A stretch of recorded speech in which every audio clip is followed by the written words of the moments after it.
To be honest, yes, a lot can be discussed, a lot can be spoken, but I think the comparative is not needed and comparison is not needed because what happened in Badlapur is actually something against the basic principles of humanity and governance both. In terms of the accused, Akshay or whatever his name is, Shinde, who molested the 3-year-old toddler. I think that, of course, is a very demonic perspective, an act of, inhumane behavior. But beyond that, I think even the way the state government reacted to it, it kept a pregnant lady, the mother of the 3-year-old toddler, coming to the police station for 7 days back to back. On the day the FIR was taken, 10 hours she was made to sit. When the protesters came out to the railway station, they lathi charged them.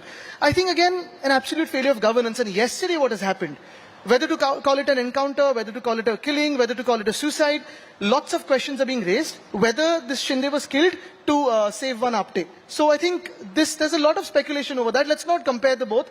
What we are indulging in is politics. Of course, the BJP and the Minde gang is indulging in dirty politics.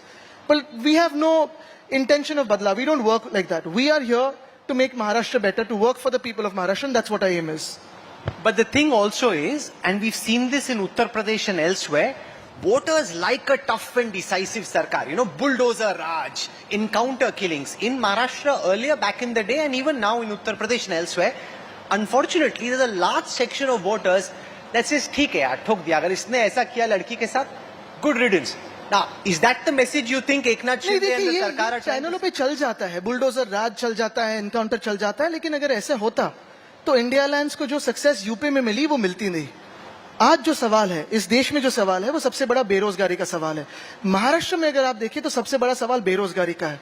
यहाँ air India में जब 600 jobs के लिए advertisement निकली थी, 25,000 लोग देश से आए थे.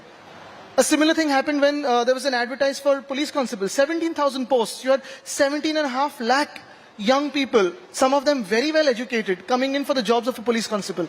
The problem today in Maharashtra is the way the BJP has looted Maharashtra. That is the bigger problem. See, bulldozer Raj, encounter Raj, all of these things are great for headlines and channels and TRPs, and it goes on. But if you see the way the country has voted, it has voted in a fashion which has said, we don't accept dictatorship. Give us jobs, give us income, give us our pride, give us self-determination. आपने बोला कि the way people have voted, I want to just show you some data sets about how voters in Maharashtra have voted, and then you can give us a sense of how. Let's start with Varanasi, no? ठीक है. Can we just have some of those charts prepared by the data intelligence unit up on the stage, because they compare the strike rate of different parties, and there what you obviously know the data, but what is of concern from the perspective of your faction is that it appears that yours is amongst the weakest strike rates. If I just go across and show you, your party candidates contested on 21 seats. You won 9. Your party's strike rate, Aditya ji, is only 43. The Congress's strike rate is 76, and the Sharad Pawar faction of the NCP has a strike rate of 80. Amongst the others, the BJP has a strike rate of 32, the Shivsena Shinde is 47, and the NCP of Ajit Pawar is 25. So, if I look at the India Alliance, yours is the Kamzor Kadi from the seats contested and won. We've analyzed all this. I mean, Rahul, the most important thing in this is, if it is the Congress going up along with us, we're very, very happy. If it is the NCP, SCP going up along with us, we're very, very happy. Any of our ally doing well, and this was the condition when we were with the BJP also. The BJP grew in Maharashtra primarily because of my grandfather giving them the support they needed to. We're very happy for our allies to be doing well. Now you look at us versus the BJP, which has been the party that has been looting Maharashtra. We, in the past 2 years, have lost out 40 of our MLAs because Alibaba and Charlie Chor ran away to Surat and then Guwahati and Goa. We lost out on 12 of our MPs because they had sketchy dealings here and there. They were scared of the ED, IT, CBI and the BJP. They ran away. So we fought this election without 40 MLAs, without 12 MPs, and we hit 9. If you look at the votes we have garnered in cities like Thane, Kalyan, Dombivli and all of these cities which were right under the nose of the illegal CM, they're not bad at all. They're quite good. However, the BJP, which considers itself to be the largest party in the world, the highest membership in the world, the maximum electoral bonds and the funding and all ED, IT, CBI, even the election commission with them, even they are at 9. So strike rate is one thing. But one, the spirit, the honesty and the principles that we are fighting for, We may go lower in terms of strike rate, but we will not lose out on the principles which the BJP compromises on for its electoral gains. How is the seat sharing conversation coming along at this moment? I'm told from what I have gathered that about 100... Much better than the BJP and its broken allies. So that you have understanding on some 100, 120 odd seats, and the others are still a work in progress. I'll tell you why I ask this. Because when we look at the polling data for who in the India alliance is best suited to be chief minister, it can be argued that Uddhav Thackeray ji is by far the number one choice. I showed that strike rate visualization because that will become the big question. If the Congress potentially ends up with more seats than yours, and if the trend of the Lok Sabha gets repeated, they will say, boss, CM to hamara hona chahiye, like the likes of Bala Sahib Thorat and several others are already saying that. How will you navigate this? Will it be your father who you would like to be projected as the next chief ministerial face, or will it be whoever comes up on top? Look, I mean, this is most probably the toughest question for me because it becomes tricky between a Karyakarta and a son. You know, as a son, I cannot praise my father. But as a Karyakarta, as someone who's worked in his cabinet, I know that by far, his 2.5 years of administration, of governance, in terms of COVID, in terms of supporting farmers, in terms of women's safety, in terms of keeping the state ahead in industrialization, has been one of the best in whatever past few decades we've seen. It's been appreciated by everyone. It's been a government that was belonging to everyone, right? Even today, he is the most accepted face. You go out to the hinterlands of Maharashtra, you go to the farmlands of Maharashtra, and they will tell you that Uddhav Balasaheb Thackeray is the only man who stood with us in our toughest of times. And that is the fact of the matter. In terms of who will become the CM, how will we navigate the seat sharing, who will claim for it, I think we have a very clear-cut understanding in the MVA. We're not fighting for the post. We're not fighting for the chief minister's post or, selfish purposes, because of which the BJP broke the alliance with us. We are fighting this for the pride of Maharashtra. We are fighting this for the asmita of Maharashtra, which has been lost due to the BJP's governance or misgovernance in Maharashtra. This has been lost due to the loot of the BJP. We are fighting to save the state from the loot of our state at the hands of the BJP. You spoke very well, Aditya, but you didn't answer my question. Would you Which makes me a better politician than what I was last year. Would you like Uddhav Thackeray ji to be projected as the face of the India alliance in the Maharashtra Assembly elections? Would you like inter-party disciplinary action to be taken on me if I say something?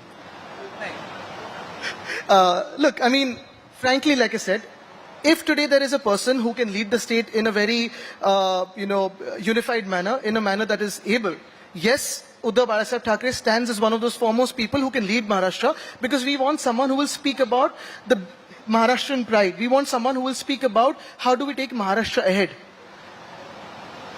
As of today, if you ask me, do you pitch him as the chief minister's candidate? I think it all depends on how we perform. And if you look at the polls across Maharashtra today that happened during Lok Sabha, if you ask the perception of the state of Maharashtra, I think everyone's standing with the MVA. But people are not, But where there is no clarity, there can be infighting. If, for example, the message goes out to... Chalo, let's do this. Let's do this. I think you have a man here who's coming next, who had run away from the last conclave to Delhi when I had challenged him to come and sit next to me, the illegal CM. Let's ask him who the chief ministerial face of the BJP is, and we'll put ours in front of him. अभी तो वो late चल रहे हैं. अरे मैं तो कहता हूँ आएंगे नहीं. पिछले समय भी लेट आए थे, आए नहीं. आप ऐसी ट्रोलिंग करके जा रहे हो. हमारा कार्यक्रम खराब कर दोगे, आप बताओ, है? आपने ऐसी बोल के मैं उनको बहुत अच्छी तरीके से जानता हूँ, 20 साल से जानता हूँ. You are saying नहीं आएंगे. अभी साहिल आ रहे हैं कि नहीं आ रहे हैं? He's on the way, right? साहिल भी सोच रहा है पता नहीं आएंगे नहीं आएंगे. आएंगे. आप ऐसे ही बोल के जा रहे हो. उनकी हाँ में हाँ मत मिला, वो कॉन्फिडेंट नहीं लग रहे थे. वो एक्चुअली कॉन्फिडेंट. अच्छा चलो आते हैं तो राहुल, चलो you are the only person in the country who can do this. मुझे फंसा. No other anchor can do this. अरे वाह. Call him here. Let's have a face-to-face debate. I'm up for it. वो बोलेंगे बच्चा है. wait. वो बोलेंगे बच्चा है. तो बच्चे से क्या डरना? बच्चे से क्या डरना? वो बोलेंगे कि आप उद्धव ठाकरे जी को लाओ, मैं उनसे डिबेट करूंगा. लेवल पे बात करते हैं ना, मुझसे बात कीजिए. देखो, अभी तो वो हमारे गेस्ट है and we are eagerly waiting for him to come. तो मैं ऐसा कुछ नहीं बोलूंगा कि वो देख के बोले कि ये जो बोल रहा है ठीक है, आने का ही नहीं. अपने को इंटर पार्टी डिसिप्लिन आपने बात की, मेरे को भी इंटर संस्था डिसिप्लिन मेंटेन करके चलनी. नहीं, ये टीआरपी बहुत बढ़ेगा. हाँ. तो आप ना वहां बैठना और जैसे ही मौका मिले ऑडियंस क्वेश्चन का आप हाथ करना कि मुझे आपसे सवाल। अच्छा, अगर आपको आदित्य ठाकरे मौका यहाँ मिलता बोल है लेते इंडिया हैं, टुडे कॉन्क्लेव में लाइव एकनाथ शिंदे से सवाल पूछने का, तो आपका क्या सवाल रहेगा? नहीं नहीं, आने तो दीजिए, ऐसे क्यों मैं वेस्ट करूं मेरा सवाल? क्यों, सवाल क्या रहेगा? आने तो दीजिए, फिर पूछते हैं। जो लोकसभा का रिजल्ट आया वो एनडीए के लिए एक बहुत बड़ा शॉक था। उसके बाद एक स्कीम आई जिसको नाम हमने दिया लाडली लेडीज। वो लाडली लेडीज नहीं है, लेकिन माझी लड़की बहन योजना। लाडकी बहन। हाँ, तो उस पे अब बीजेपी को लग रहा है कि ये हमारा गेम चेंजर है। देखो, ये अलग अलग स्टेट्स में हुआ। आंध्र प्रदेश से स्टार्ट हुआ, असम, वेस्ट बंगाल, मध्य प्रदेश में लाडली बहना के चक्कर में बीजेपी जीती भी। अब शिंदे जी लेके आए माझी लड़की बहन योजना। उनको लग रहा है कि ये हमारी नैया पार लगा देगा। इसको आप कैसे देखते हैं? Because it's proven to be an effective vote catcher in states like West Bengal, in states like Assam, in Madhya Pradesh, and now he is hoping to do the same in Maharashtra. In Madhya Pradesh, of course, you had a face like Shivraj ji. Shivraj ji is a very well trusted face. उनका काम जो है वो भी है, और भले वो दूसरे पार्टी से हो, हम बहुत साल से जानते हैं काम अच्छा किया है, तो उनके चेहरे पे तो वोट्स मिले। लेकिन उसके बाद में अगले 6 महीनों में शिवराज जी कहाँ थे? फिर उनको अभी ऊपर के कैबिनेट में लिया गया है। यहाँ लाड़की बहन, एक तो कल किसी ने भाजपा के आदमी ने कहा कि ये तो सिर्फ चुनाव के लिए है, ये हमने जुगाड़ किया है। दूसरी चीज ये है, राहुल, मैं पूछना चाहता हूं आपसे कि 10 साल पहले जो 15 लाख के बारे में बात कर रहे थे, अभी 1500 पे आ गए। 15 लाख के बारे में जो बात कर रहे थे वो 1500 पे आ गए हैं। और लाडली बहना के साथ में हमें सुरक्षित बहना भी चाहिए। ये जो बातें हम कहते आए हैं, शक्ति बिल, जो शक्ति कानून हमने पारित किया था 2021 में, 4 साल से प्रलंबित है अभी राष्ट्रपति महोदया के पास। क्यों नहीं वो पारित कर देती है? क्यों यहाँ के जो बीजेपी के गवर्नर थे और बीजेपी के ही एजेंट जैसे काम कर रहे थे, कोश्यारी जी, उन्होंने क्यों नहीं पारित करने के लिए हमें मंजूरी दी? तो ये जो बात है, ये लोग जो फंसते हैं, ऐसे उनको लगता है वो महाराष्ट्र नहीं फंसेगा।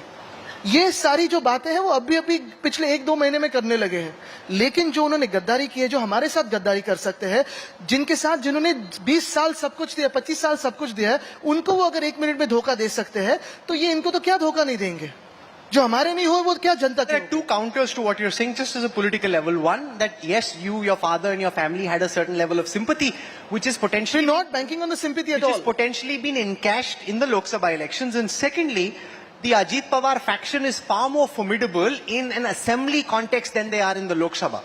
Look, the thing is, again, like I said, we're not encashing anything and we're not banking on sympathy at all. What has happened in Maharashtra in the past 2 years has not been acceptable to any person from Maharashtra, and across any state in India, this kind of politics is not acceptable. Yes, now whenever we get justice, we will get justice probably in the next 30-40 years from the Supreme Court, we will get it. But the point is this. Today what is happening in our state, in the past 2.5 years, industries have been driven out from Maharashtra, sent to Gujarat. Farmers are committing suicide. They get assurances saying, अभी आपको help मिल जाएगी, कल आपको help मिल जाएगी. कभी मिलते हैं 50 रुपए के चेक, कभी मिलते हैं 60 रुपए के चेक. तो इनको जो गद्दार है उनको 50 खोके और मेरे किसानों को 50 रुपए. ये कौन सा न्याय हुआ? जो 15 लाख के बारे में बात कर रहे थे, 15 लाख आपको हर एक अकाउंट में मिलने थे, वो 1500 दे रहे, कल 15 रुपए दोगे. लेकिन ये सब जो है ये चुनावी जुमला है, लोगों को लोग जानते हैं इसे. Now, Aditya, you've been very active on environmental concerns. Now, certain things were decided when you were in power, and they got changed when the new government came in. I'm curious to understand if potentially in November your faction comes back to power again.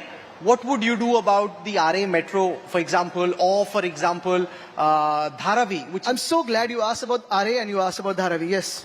No, so let's take it one by one. Let's start with Dharavi, where a massive urban transformation project is underway. You have objections to what is being done and how it's being done.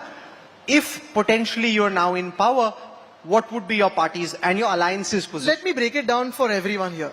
The problem with Dharavi is not about Mr. Adani. The problem with Dharavi is not about the industrialist. The problem with Dharavi is about how Mumbai is being given free of cost to Mr. Adani and his group. The tender, which was supposed to come out and which was in preparation when our government was in place, and then when our government was toppled and then someone else's government came in, the tender was probably the same and could have been the same, and probably the same man could have won it or not won it. That is a different thing. But going above and beyond the tender, Rahul, Dharavi, if you look at the hutments and the micro industries that exist in Dharavi, it's only 300 acres. What has been given in the Dharavi tender is 540 acres, including Mahim Nature Park and Tata Power Receiving Station and the railway land. The tender was supposed to be meant in a way where the 300 acres plus the whatever extra acres, 240 acres they're getting, the railway land was supposed to be used for Project Transit Camp. What Mr. Adani is asking is give us 1,062 acres of Mumbai free of cost for Project Transit Camp and for the ineligible dwellers of Dharavi. So if you have almost 100,000, 1 lakh people or 1 lakh families in Dharavi who are ineligible, then firstly, who are you making or redeveloping Dharavi for? Is it for yourself or for the people of Dharavi? 2, if you already have 240 acres extra and after winning the tender you're saying now this is not possible, now give me another 540 acres, is this not going beyond the basics of your tender? Any other developer who would have won this tender and asked for more incentives would have got this tender scrapped by the government. 3, what is more dangerous for a city is, if anyone here wants to redevelop the building, the first 40% of the TDR has to be taken from Mr. Adani at a cost he decides. Why? Why should he decide whether you should get TDR or not and at what cost? So what will you Is do? is he the owner of Mumbai? And going beyond that again, now he's asking for powers which are going beyond the government. He's asking for plenipotentiary powers, which means that within 15 days, if whatever he has asked for, the government of Maharashtra, the UD department or the BMC does not say yes or no to him, it is deemed passed. Who is he to decide what my Mumbai needs and not? What we will do is specific and clear. The tender है, चलो tender के हिसाब से आप काम कर रहे हो, काम आगे लेके जाओ. अगर टेंडर के हिसाब से नहीं काम कर सकते तो टेंडर स्क्रैप करवाओ, दूसरे को लाओ. Go for retendering. If you can't do the job, say I can't do it, give it up. Even right now, about 5,000 crores is the premium that the BMC is supposed to get from Dharavi, which Adani has refused to give BMC. Why? Why should these incentives be given to only one person who is the owner of this Minde gang? And that is our basic problem with Dharavi. Now, you have 20 other Dharavis coming up in Kurla, in Mulund, in Vadala. Why should these people who have lived here, worked here, be sent to salt pan lands? It can conversely be argued that the level of emphasis that Devendra Fadnavis and Eknath Shinde have played on urban regeneration and on infrastructure development has been higher now than in the past. Look at some of the new roads that have been built. Tell me one project, Rahul. Tell me one project, Rahul, in the past 2 years where the contractor has got money, but the work has been done. Contractor को पैसा मिला है, काम नहीं हुआ एक भी. Last year also, when the Honorable Prime Minister came to Mumbai for the Bhumi Pujan of 6,080 crores of road works, I had pointed it out, saying ये काम नहीं होने वाला है सर, आप मत कीजिए. आप बेइज्जती मेरे प्राइम मिनिस्टर की कर रहे हो. क्योंकि उनके हाथों से जो भूमि पूजन हुआ है, आज एक भी रोड इस महाराष्ट्र में, इस मुंबई में हुआ नहीं, शुरू भी नहीं हुआ. कोस्टल रोड हमारा सपना था, हमने काम शुरू किया था. अभी मिंदे क्या कर रहे हैं? आधा किलोमीटर गेम चेंजर, पौना किलोमीटर गेम चेंजर, एक डिवाइडर का ओपनिंग करे गेम चेंजर. ऐसे कौन करता है इनॉग्रेशन यार? This is the frustration of Mumbai city, that you are looting my city, you are looting my state, but you are not giving back anything to my city. That is the frustration of Mumbaikars today. Can you lay out your vision? I'll tell you about Metro also. See, Metro also, a big lie had been spread by the BJP that because the RA car shed had been moved from RA to Kanjurmarg, the Metro work has been delayed. The facts of the matter as standing today are, A, the car shed was stopped, yes, because we wanted to move it to Kanjurmarg. Had the government of India, which is a 50% partner in Metro 3, accepted our proposal of moving it to Kanjurmarg, what they are doing today with Metro Line 6, Metro Line 3, Metro Line 6, Metro Line 4 and Metro Line 14 would have had one car shed, which Mr. Gadkari said a car shed is also not needed for a typical metro. But chalo, we accept by the fact that chalo consultant bol rahe car shed chahiye, gaye, car shed diya. We would have saved 10,000 crores of Maharashtra's money and the government of India's money in having one car shed instead of 4 car sheds. By 2034, the car shed in RA will have to be moved to Kanjurmarg because the headway between the two metros is going to be insufficient for you. 3, only the car shed was stopped. The metro line work was never stopped. The 10,000 crore escalation that happened was in the time of Mr. Fadnavis, and we have proof, we have papers of every station of metro. And when the metro is inaugurated by the Honorable Prime Minister, we will be exposing that scam. Every station of metro by 2021 had an escalation which was beyond the means of the government of Maharashtra, and which is why we refused to pay. The 10,000 crores or so escalation has been done and paid by the government of Maharashtra by September 2029 before the elections in Maharashtra, 2019, before the elections in Maharashtra. So this corruption in metro happened during Mr. Fadnavis's time, and we will be exposing it. So we are out of time on this session. Before I wrap up, is this because I was exposing something or because we're really out of time? नहीं वो देखो ना वो I love sparring with you, which is why I said that. Now, what are your internal polls and your assessment telling you? Where do you think the Maharashtra Assembly will end up? Look, the Maharashtra will see an MVA government. What my polls tell me and what my general perception tells me is the Maharashtra and people of Maharashtra are frustrated by the loot and the terrible politics of the BJP and the kind of politics they've instituted in my state. This was never the case. Caste versus caste, religion versus religion, society versus society, people versus people. This was never the case in Maharashtra. The amount of hate they've spread in Maharashtra, this was never the case. The amount of loot they've started in Maharashtra, this was never the case. So Maharashtra will change and change for better. Well, this will be a very